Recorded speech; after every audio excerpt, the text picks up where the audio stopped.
시청자 여러분 안녕하십니까? 5월 17일 수요일 JCN 모닝뉴스입니다. 어제부터 울산에서 전국 장애학생 체육대회가 개막돼 오는 19일까지 나흘간의 열전에 들어갔습니다. 전국에서 출전한 체육 꿈나무들은 각 지역의 명예를 걸고 장애의 벽을 뛰어넘는 도전에 나섰습니다. 박용훈 기자가 보도합니다. 제17회 전국 장애학생 체육대회 개회를 선언합니다. 올해로 17번째를 맞은 전국 장애학생 체육대회가 울산에서 개막했습니다. 전국 17개 시도에서 선수와 임원진 등 모두 3,400여 명의 선수단이 대회에 참가했습니다. 시각과 청각, 지체, 지적, 뇌병변 등 장애 유형별 선수들이 초중고로 나눠 모두 17개 종목에서 실력을 겨루게 됩니다. 대회 첫날 울산시에서는 역도 종목 선수들의 활약이 빛났습니다. 선수가 가족과 친구들의 환호를 받으며 야무진 발걸음으로 경기장에 입장합니다. 바벨을 힘껏 들어올리자 박수가 쏟아져 나옵니다. 울산시 선수단에서는 대회 첫날 역도 종목에서 금메달이 쏟아졌습니다. 연습했는데 금메달 좋아해요. 원반 던지기와 높이뛰기 결승전에도 청각장애 선수와 지적장애 선수가 각각 출전해 수준급 활약을 펼쳤습니다. 미래의 장애인 체육 국가대표 선수들의 등용문이 되고 있는 전국 장애학생체전은 울산 종합운동장 등 울산 지역 17개 경기장에서 펼쳐지고 있습니다. 이번 전국 장애학생 체육대회는 오는 19일까지 계속 이어집니다. JCN 뉴스 박영훈입니다. 8년간 동결 상태였던 울산 지역 시내버스 요금이 인상될 전망입니다. 울산시는 최근 대중교통개선위원회를 열어 시내버스 요금을 1,250원에서 1,500원으로 조정하는 안건을 원안 가결했습니다. 위원회는 임금과 물가 상승 등으로 8년간 동결 상태인 요금에 대한 조정 필요성에 공감한 것으로 전해졌습니다. 울산시는 6월 시의회 의견 청취와 7월 울산시 물가대책위원회 심의를 거쳐 최종 확정할 계획이며 인상 시기는 결정되지 않은 상태입니다. 울산 국가산단 주변 대기 중 휘발성 유기화합물 농도가 전국 평균보다 높은 것으로 나타났습니다. 국립환경과학원은 전국 9개 산업단지 주변 환경오염도와 주민 건강 영향을 조사한 결과 2018년부터 2020년까지 울산 산단의 벤젠의 평균 농도는 0.73ppb로 대기 환경 기준인 1.5ppb보다 낮지만 전국 평균보다는 다소 높아 배출시설 관리 강화 등 환경 개선이 필요한 것으로 나타났다고 밝혔습니다.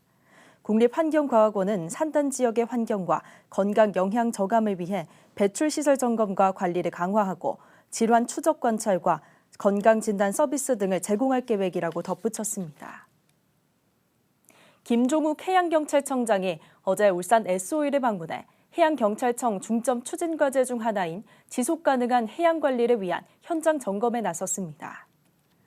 전국적으로 대규모 기름 저장 시설과 하역 시설에 대한 집중 안전 점검이 시행되고 있는 가운데 김종욱 청장은 어제 SOE를 직접 방문해 긴급 상황 시 선박과 저장 시설 간의 기름 수급 안전관리 시스템의 작동 여부를 점검했습니다. 또 기름 유출 사고 발생 시 해경과 해양시설 업체 간의 협조 체제도 점검했습니다. HD 현대중공업 노사가 어제 울산 본사에서 상견례를 갖고 올해 임금 협상에 들어갔습니다. 노사는 어제 상견례에서 지난해와 같이 빠른 교섭 마무리를 위해 함께 노력하기로 하고 향후 단체 교섭 일정 등 기본 사항에 대해 합의했습니다. 앞서 금속노조 현대중공업지부는 지난달 25일 기본급 인상과 호봉 승급분 인상 등의 내용을 담은 임금 인상 요구안을 회사에 전달했습니다. 문석주 시의원이 최근 사회적 이슈가 되고 있는 전세 사기 문제와 관련해 울산시 차원의 대책 마련을 주문했습니다. 문 의원은 서면 질문을 통해 울주군의 한 빌라에서 발생한 전세 사기로 세입자 10여 명이 갈 곳을 잃었고 남구의 오피스텔에서도 30여 세대가 전세금과 계약금을 돌려받지 못하는 처지에 놓였다고 밝혔습니다. 문 의원은 임대차 계약의 중개자 역할을 하는 공인중개사가 전세 피해 예방에 앞장설 수 있도록 지자체 차원에서 이들에 대한 교육과 지도 단속, 홍보를 강화해야 한다고 주장했습니다. 안대룡 시의원이 학교 기숙사의 체계적인 관리를 위한 각급 학교 기숙사 설치와 운영에 관한 조례안을 발의했습니다. 그동안은 기숙사 설치와 운영에 대한 통합적인 계획이 없어 균형적인 지원이 힘들었던 것으로 나타났습니다. 안 의원이 발의한 조례안에는 기숙사 운영 지원 계획 수립과 예산 지원, 기숙사 운영위원회 구성과 학생 선발 기준 등이 담겼습니다. 해당 조례안은 다음 달 7일부터 열리는 울산시의회 정례회에서 처리될 예정입니다. 울주군의회가 냉해 피해 농가에 대한 지원 대책 마련을 촉구했습니다. 울주군의회 최기령 의원은 지난 3월 이상고온으로 과수농가의 개화기가 예년보다 빨랐고 개화기 전후 급감한 기온 탓에 심각한 냉해 피해가 발생했다고 지적했습니다. 실제로 이날까지 접수된 울주군의 냉해 피해 농가는 399곳, 피해 면적은 270헥타르에 달하며 90% 이상이 배과수농가의 피해로 나타났습니다. 이에 대해 울주군은 신속한 피해 조사와 지원을 약속하며 농작물 재해보험의 자부담 비율도 오는 2025년까지 최대 5%까지 낮추고 기후변화에 민감하지 않은 대체 품종 개발과 고소득 대체 작물 육성도 적극 지원하겠다고 밝혔습니다. 울주군이 개발 제한 구역 지정으로 불편을 겪는 저소득 주민에게 생활비로 최대 100만 원을 지원합니다. 신청 자격은 개발 제한 구역 지정 당시부터 현재까지 거주한 가구로 2021년 도시지역 가구당 월 평균 소득 551만 5,394원 이하인 세대입니다. 대상자에게는 지난해 사용한 학자금을 비롯해 전기료와 정보통신비, 의료비 등 생활비를 세대당 최대 100만 원 한도로 지급하며 오는 18일부터 다음 달 19일까지 제출 서류 등을 갖춰 거주지 해당 읍면 행정복지센터에서 신청 접수하면 됩니다. 초등학생이었던 친동생을 친오빠가 1년 넘게 성폭행했다며 믿으시겠습니까? 법원은 인면수심의 친오빠에게 최대 징역 5년의 실형을 선고했습니다. 하지만 정작 피해자인 여동생은 아직까지도 집으로 돌아오지 못하고 보호시설에 머물러 있습니다. 구현희 기자의 단독 보도입니다. 초등학생이던 여동생을 1년 넘게 성폭행한 혐의로 기소된 10대 친오빠가 1심에서 징역 장기 5년, 단기 4년의 실형을 선고받고 법정 구속됐습니다. 줄곧 혐의를 부인했지만 법원은 피해자의 진술이 일관되고 구체적이라며 유죄로 판단했습니다. 앞서 검찰은 장기 7년, 단기 4년의 징역형을 내려달라고 재판부에 요청했었습니다. A양의 악몽이 시작된 건 4년 전. 당시 A양은 12살 초등학생이었습니다. 한거불능 상태에서 2살 위 친오빠로부터 몹쓸 짓을 당했는데 범행은 1년 넘게 이어졌습니다. 이런 사실은 A양이 학교 교사와의 상담 과정에서 드러났습니다. 이후 가족과 분리돼 쉼터로 갔지만 친부모는 A양의 고통을 외면했습니다. 심지어 피해 사실을 들은 아버지는 사건 축소를 종용하는 듯한 문자를 보내기도 했습니다. 재판부는 첫 범행 당시 피고인의 나이가 만 14세 미만으로 일정 기간의 범행은 형사처벌 대상이 되지 않지만 피해자와 피고인과의 관계, 범행 내용과 횟수 등을 비추어 봤을 때 반인륜적 범죄라고 지적했습니다. 게다가 피고인과 가족들로부터 외면당한 피해자는 지금까지도 보호시설에서 생활하고 있고 그로 인한 충격과 상처는 가늠할 수 없을 정도로 클 것으로 보인다며 상응하는 엄한 처벌이 불가피하다고 말했습니다.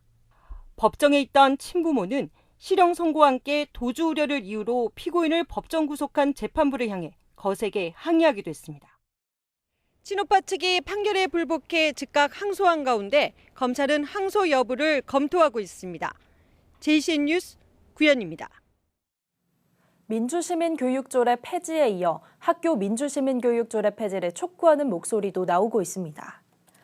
울산시 교원단체 총연합회는 2020년 조례 제정 당시 학생들에게 정치적으로 편향된 교육을 할 우려가 있다는 목소리를 반영하지 않고 통과시켜 학교 현장에 혼란을 주고 있다는 시각들이 많다며 성소수자가 작성한 자료로 동성애와 페미니즘 교육을 실시한 고등학교도 있다고 주장했습니다. 울산교총은 울산교육 발전을 위해 학교 민주시민교육조례를 폐지하고 특정 단체와 강사들이 학교 현장에서 강의하는 것을 막아야 한다며 학생교육은 교육과정에 의해 교사들이 교육해야 한다고 강조했습니다. 중구청이 돌아온 큰애기 야시장 개장에 앞서 판매대 운영자 14명을 대상으로 우수야시장 견학과 맞춤형 상담을 실시합니다. 야시장 판매대 운영자들은 앞서 지난 12일 부산에 위치한 부평 깡통 야시장을 방문해 매대 운영 현안과 메뉴 구성 등을 살폈고 운영자 자문회의를 열어 지난 14일에는 조리법과 재료 상담, 어제는 효율적인 매대 운영과 고객 응대 요령 등을 소개했습니다. 한편 큰애기 야시장은 오는 26일 개장해 매주 목, 금, 토, 일요일 오후 7시에서 자정까지 운영됩니다. 울산 사회복지공동모금회는 어제 울산시 교육청을 방문해 위기가정 학생 지원금 1억 원을 전달했습니다.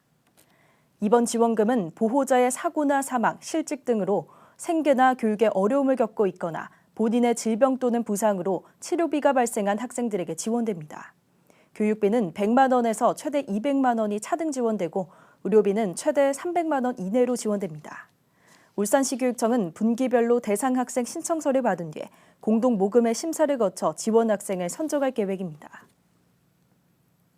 울산시 홍보대사로 활동 중인 트로트 가수 박군이 울산시의 고향사랑 기부금 100만 원을 기탁했습니다.